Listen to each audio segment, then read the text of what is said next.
दोस्तों, आज की कहानी है बेटा प्रेगनेंसी में भाभी से दूर ही रहना। दोस्तों, कहानी शुरू करने से पहले अगर आपने चैनल को सब्सक्राइब नहीं किया हो तो कर लीजिए ताकि आपके पास पहुंच सके हर नया वीडियो।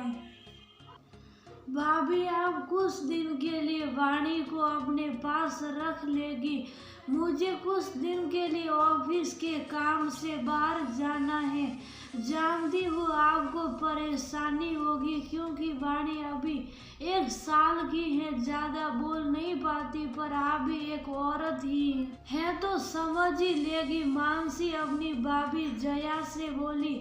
जया के दिल में खुशी के फूल खिल उठे। वाणी से उसे बहुत प्यार था क्योंकि शादी के 5 साल बाद भी माँ नहीं बन पाने का दुख उसे मन ही मन दुखी कर रहा था। उससे ज्यादा दुख लोगों के ताने सुनकर होता था। कैसे उसे सब ताने देते रहते हैं।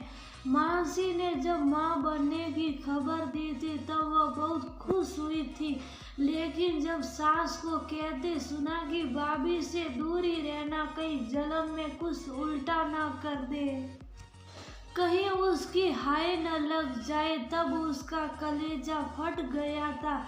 मानसी पढ़ी लिखी थी, उसने बात संभाली। माँ, तुम एक औरत होकर ऐसी बात कैसे कर सकती हो? तुम्हें भाभी की परेशानी समझनी सही और आप उल्टा सीधा बोलती रहती हो। माँ बोली, सही कह रही हो, बाकी तू जान। मानसी माँ की बात पर ध्यान न देकर भाभी के पास चली गई। एक ही शहर में रहने के कारण मानसी का आना जाना लगा रहता था। जया उसका पूरा ख्याल रखती, उसकी मनपसंद खाना खिलाती।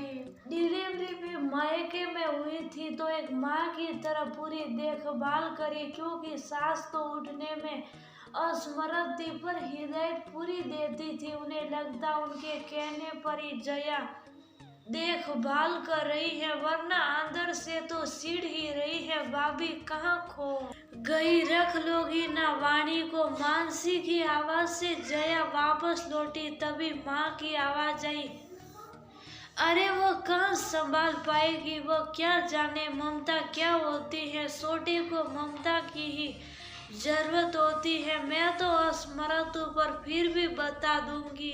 जया चुप रही क्योंकि उसे इस बात की खुशी थी कि वाणी उसके पास रहेगी।